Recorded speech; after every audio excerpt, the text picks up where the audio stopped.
And welcome back to Music Free Static. I hope you're having a fabulous day, and it is time for a really late, TV review, actually, today. I love these really late reviews. It's like, I finally got around to seeing it. Let's talk about it. And today I want to talk about Star Trek Strange New Worlds Season 1, because I just got to see it because it was on YouTube, because I'm not going to subscribe to Paramount Plus just for Star Trek. Though this was really close to getting me to do it. Because Star Trek is back, baby. Oh man, I love it. I love it. So I've been a fan of Star Trek forever.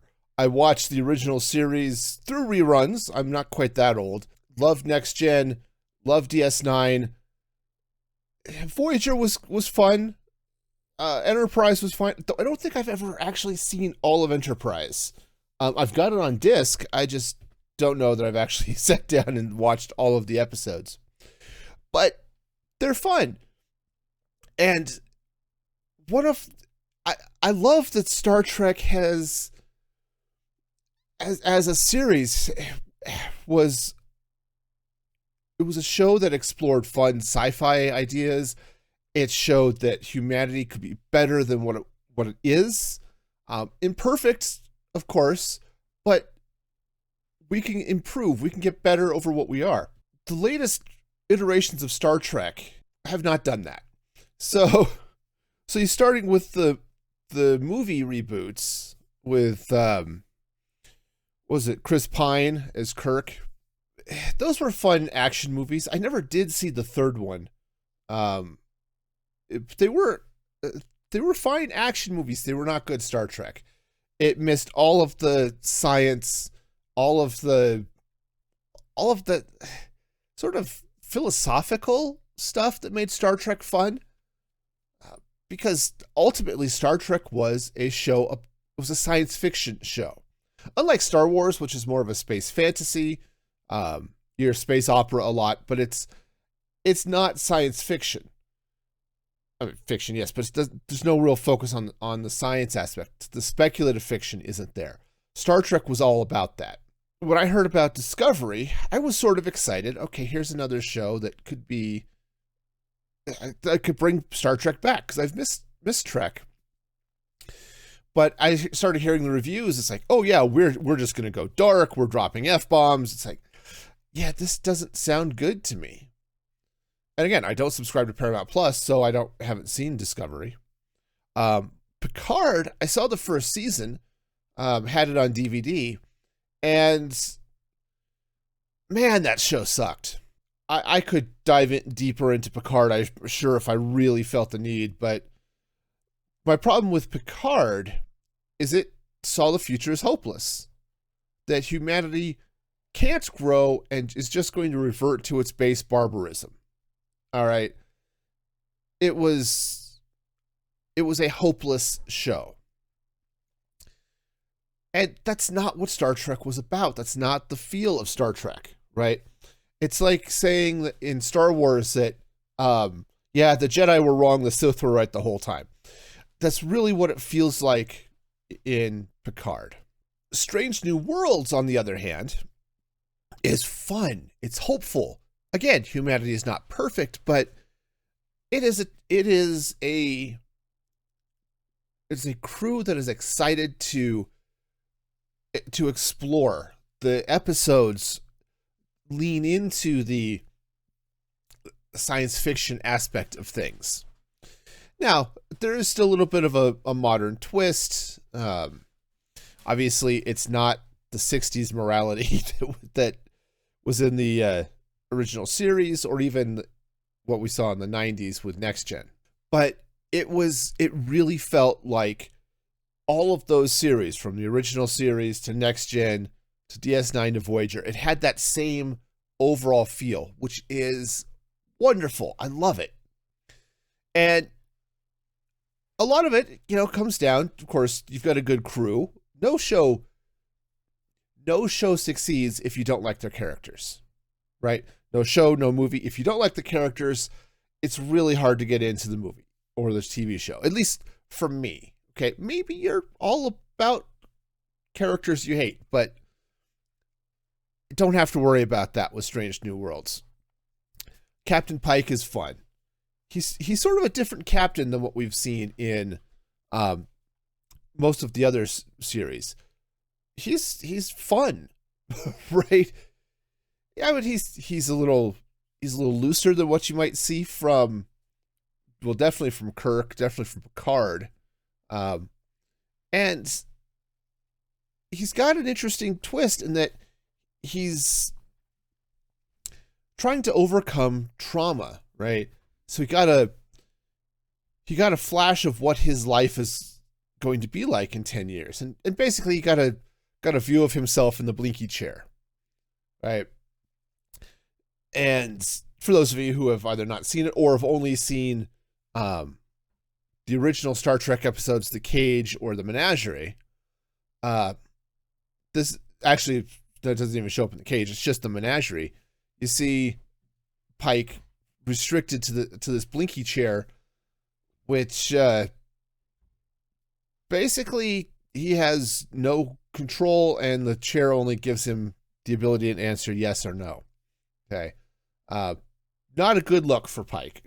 It's a bad situation, and so he's trying to overcome that and try to live the best life he's got, right? But there are some interesting things, and the last episode, episode 10, dives into some of his trauma with this, and we'll get into that because I want to talk about episode 10, A Quality of Mercy, quite a bit. So, but we'll deal with that later. Continuing on with the crew. I really liked Spock. I didn't expect to. The way Leonard Nimoy portrayed Spock in the original series was very specific. And one of the things that I've had some complaints about with the way Spock was portrayed in the recent movies was they wanted to not quite throw out the logical stoicism that was mostly Spock and lean into Spock's human emotional side. And that never really worked for me. In Strange New Worlds, they handle it better.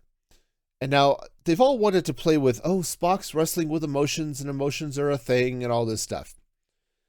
But at least in the first episode or first season, Spock was that very logical, stoic person that we got from the original series. Now, from what I'm seeing a little bit of the second season, Paramount Plus put the first episode up on YouTube, so I've watched that. But from what they're showing in the trailers and a comment in that first episode, Spock's barrier to emotion is gone at the moment. So he's trying to rebuild that. So apparently we're going to get a more emotional Spock in this second season. And I'm not sure I'm down for that. It all depends on how they do it. Okay.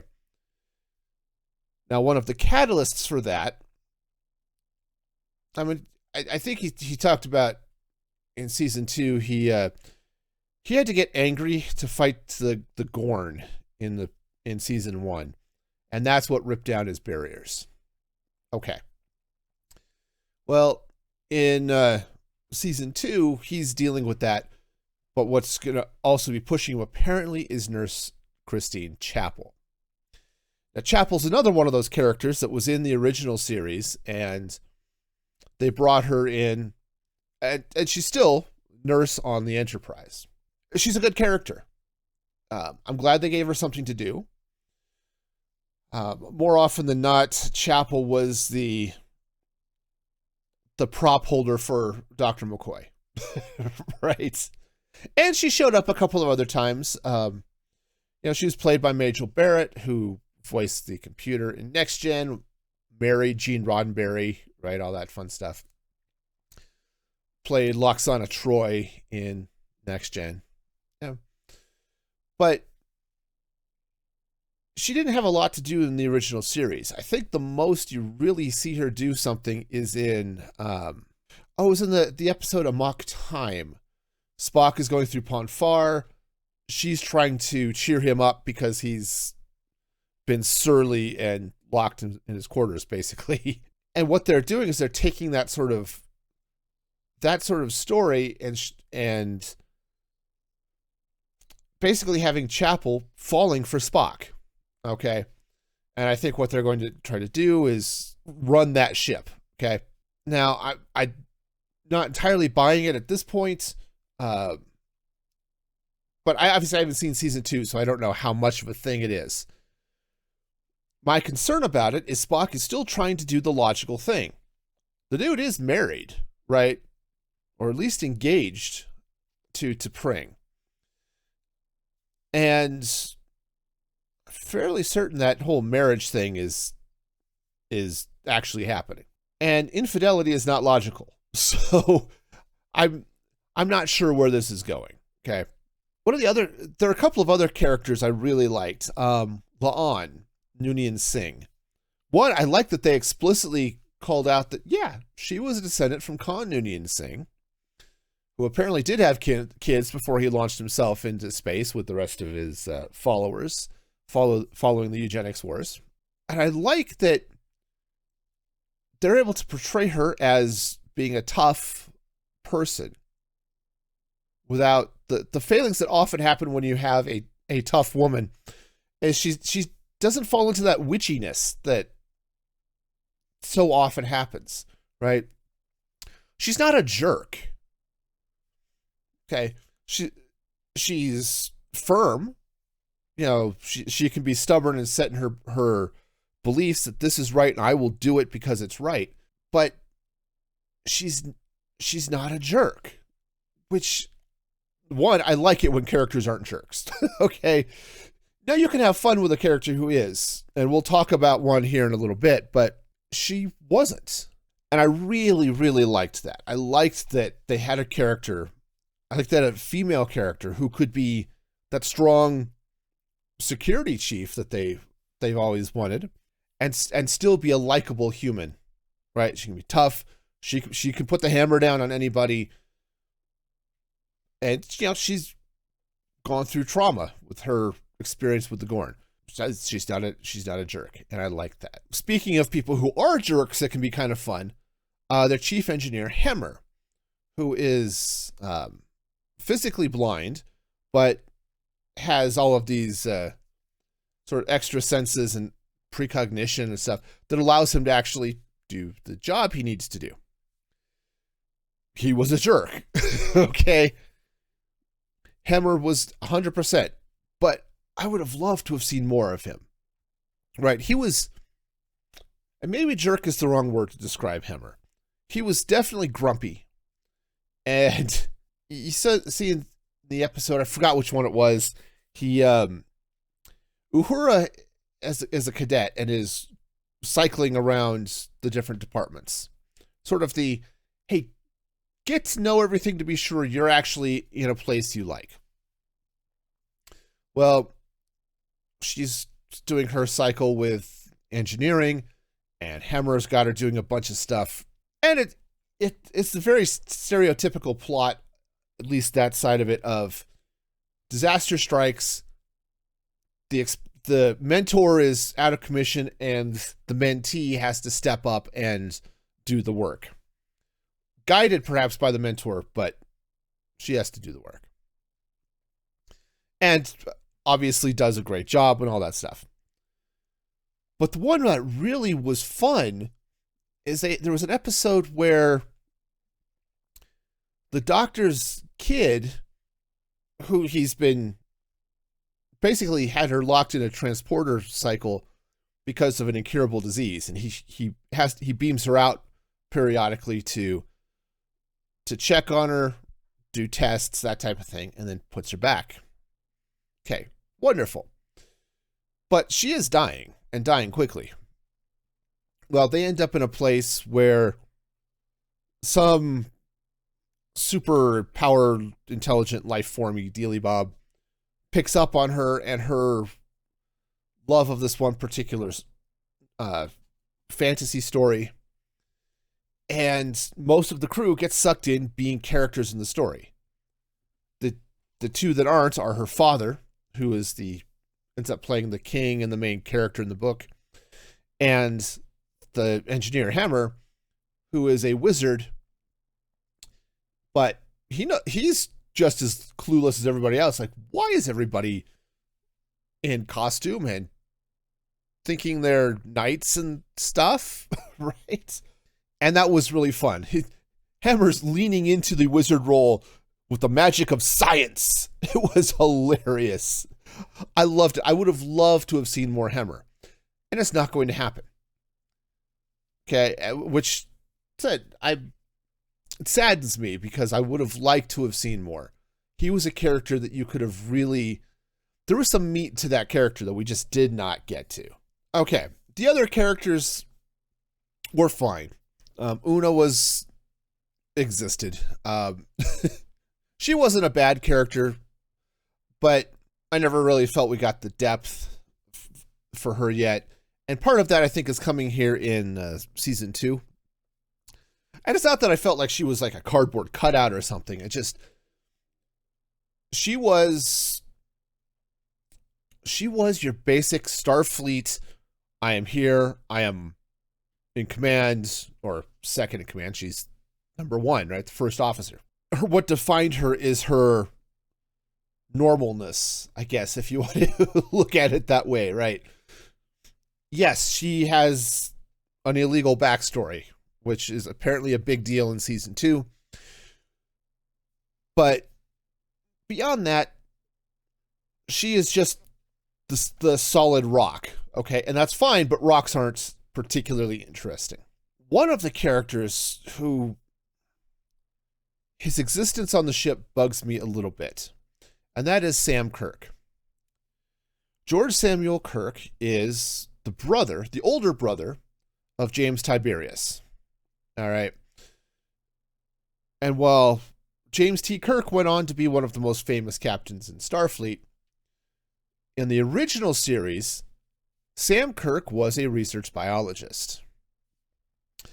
And he was part of colonizing efforts on the planet Deneva, which you find out about in episode 29 of the first season of the original series. Operation Annihilate, I believe, is the title. And Sam and Jim, they get on just fine, other than typical brotherly stuff, right? But Sam Kirk was a research biologist. He was a colonist. Now, that doesn't preclude a career in Starfleet prior to that. Maybe he's still working for Starfleet when he's on Deneva.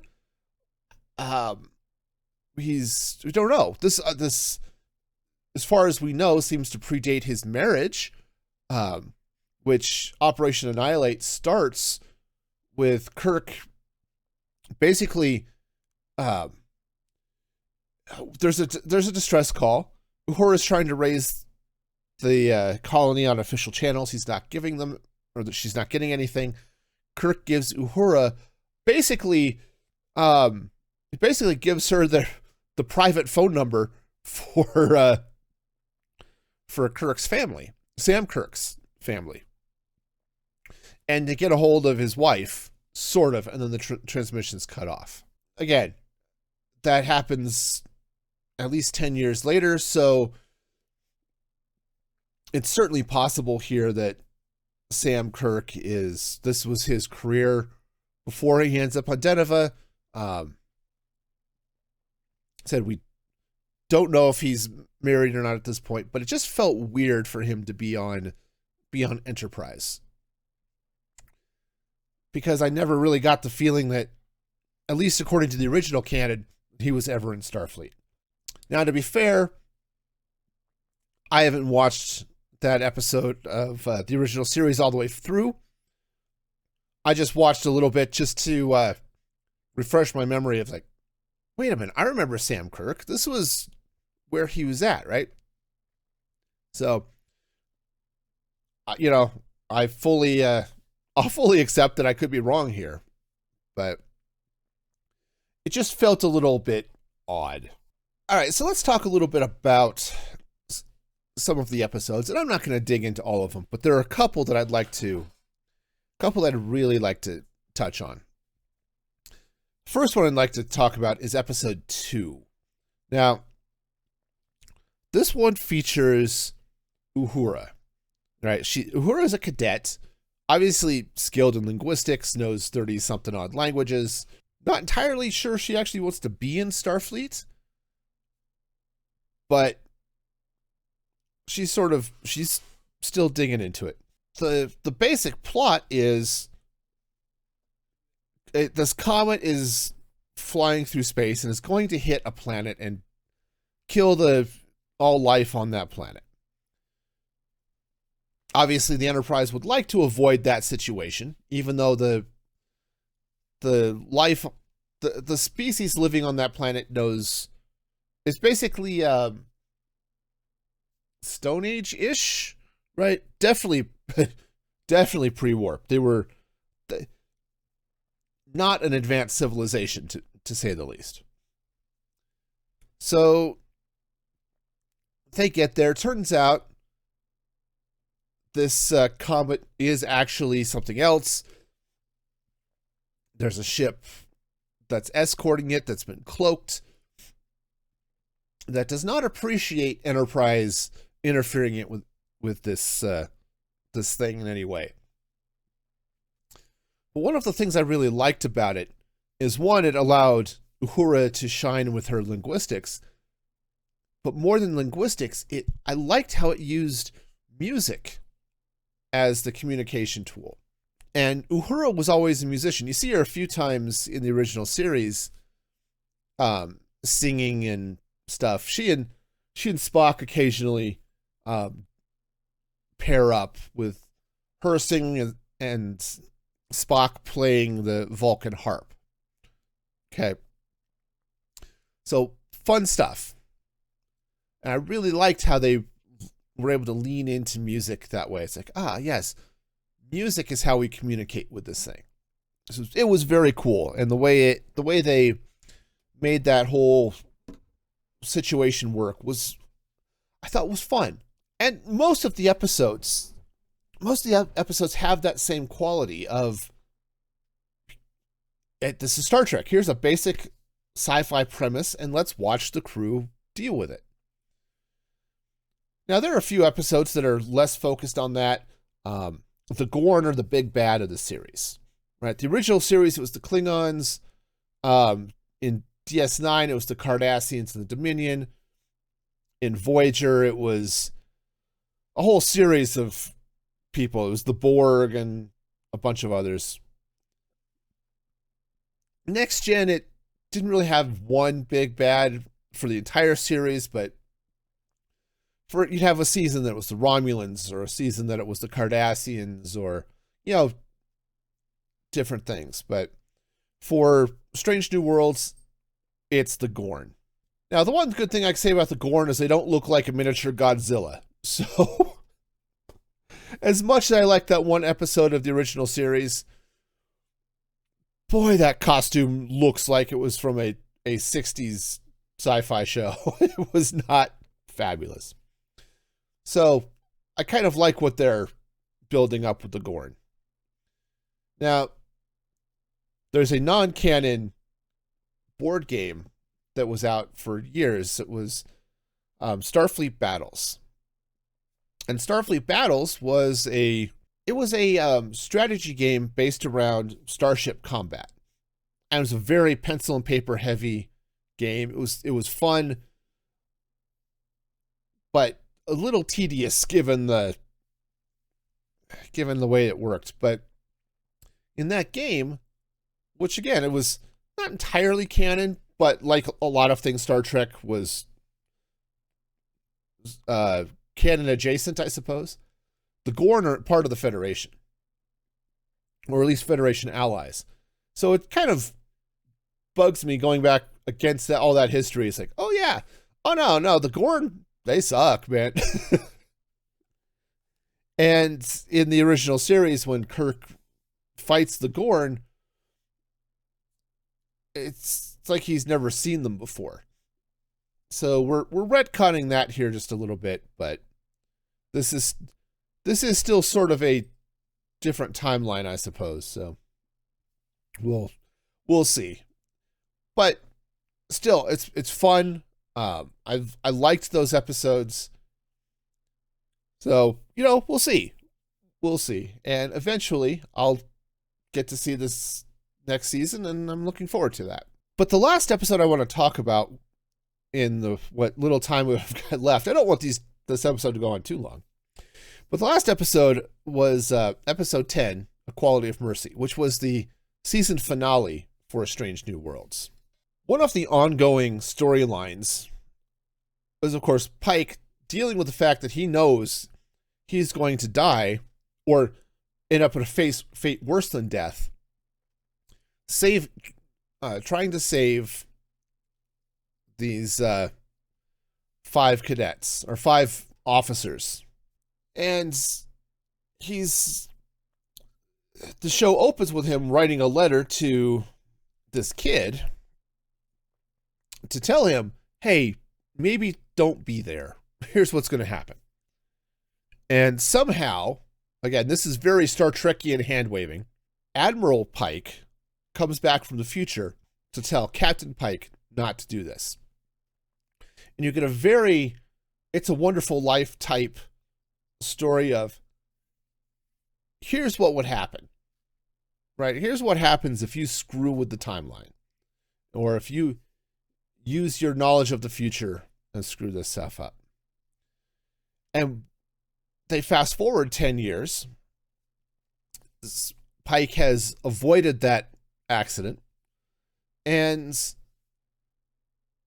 he's still in command of the Enterprise, and goes into what is in the original series, episode 14, Balance of Terror. Obviously, Pike is still in command, not James T. Kirk. And it was kind of fun. I started watching this episode. It's like, I have seen this episode before. Right? Once it flashes forward, it's like, I have totally seen this before. It starts with a wedding. And just like Balance of Terror does. And the main plot is there's a Romulan warbird that has been decloaking and destroying Federation outposts on the Federation side of the neutral zone. Okay. They're basically testing the Federation's strength and resolve, which the Romulans do from time to time. Pike shows up and tries to be diplomatic with the Romulans, which ultimately fails horribly and plunges the Federation into a very long, drawn-out war with the Romulans. But it was fun watching the parallels between the two shows. Right? Ortegas, who is the helmsman, fills Sulu's seat in Strange New Worlds. She takes the role of a dude named Styles, who was the navigator in the original series, of basically being a Romulan-hating bigot. Styles had a little harder than Ortega's, but it's the same idea. And when they find out that Romulans are actually an offshoot of Vulcans, some of that bigotry in the original series goes hard against Spock. But in Strange New Worlds, it's not quite that harsh. Okay. You see Pike and Kirk using similar tactics in the two different timelines, paralleling the Romulans and such. There's actually a discussion. You basically get a meeting with the senior staff, which happens often in Star Trek. And it's like, all right, what do we do? Do we attack them? Do we negotiate? All this stuff. And Spock encourages an attack in both timelines using basically the same speech. Yeah, I went back and watched Balance of Terror last night just to refresh, because, oh yes, here's where everything sort of lines up, right? Okay, Strange New Worlds, the original series, oh yeah, they're definitely following the same script here. Spock even ends up in the phaser room. The difference is that in the original series, he's rescuing people, including the bigot Styles. But in Strange New Worlds, Enterprise does not fare nearly as well, and Spock dies. Okay. You even see James Kirk in Strange New Worlds. He's in command of Farragut, which is destroyed by the Romulans. I wasn't particularly thrilled with how they portrayed Kirk in Strange New Worlds. They portrayed him as being almost bloodthirsty. That's not quite, but very, very aggressive. Now, in the original series, yeah, Kirk definitely, his choice is, all right, we attack the Romulans and let's end this. Partly on Spock's recommendation that if we don't, it'll be a sign of weakness and the Romulans will invade the Federation, which is what they show with Pike and his decision. But Kirk, while he was aggressive in that, okay, we have to attack and stop this Romulan before he gets back across the border, he's not as confident as they want to show him in Strange New Worlds.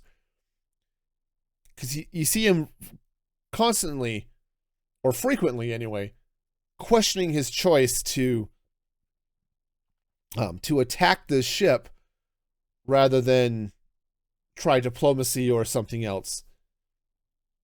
And he's unsure whether or not he's actually going to start a war with his actions. Okay. Ultimately, he doesn't, of course, but you see that sort of contemplative side. And Balance of Terror is an excellent episode of the back and forth and the strategy between starships, which is similar to the old World War II submarine movies, where you've got a submarine stalking each other. Same type of thing in Balance of Terror. You get a little bit of it in Quality of Mercy. This is the Strange New Worlds episode, but they really leaned into it in the original series. So it was fun, and from what I've seen of the trailer, at least for season 2, James T. Kirk does show up again. Of course, this is 10 years prior, so he is still a younger kid, but not in the he's a child sense. But he's still a young officer, rather than was apparently the youngest captain in Starfleet. But it was fun. I mean, I've seen a number of Star Trek episodes that tried to really lean into original series lore. But this is the first one I think that I really liked how they played with it. And you see, oh yeah, Kirk was right. Because too often they like to portray Kirk as, well, what he was, sort of the action-adventure playboy. Not quite. Kirk was a good officer, apparently, but it was fun. I liked how they did that, and just watching that episode, it's like, yes, I have seen this before. I kind of feel this is where they're going with it. It was fun. Having seen episode 1 of season 2, that's looking interesting, though apparently episode 2 is one of my least favorite types of Star Trek episode, is the courtroom drama. Man, those are some of the most boring episodes in Star Trek. Sometimes there's some cool Trekkian philosophy stuff there, but man, those episodes are boring. And preachy more often than not, and I just get tired of that. So, but I'm looking forward to seeing what happens in season 2. Probably next year when I get it on disc. So I would say, if you are a fan of Star Trek, if you were a fan of the original run of Star Trek, the original series, Next Gen, DS9, Voyager, right? Strange New Worlds very much has that feel. And I love it. This is the first time in a long time I've been excited about Star Trek. So So check that out. If you've got comments, things you've liked, thoughts, whatever, you can drop them in the comments on YouTube. I'll definitely see those. I'm not sure how podcasting platforms will let you do that, but or join the Discord.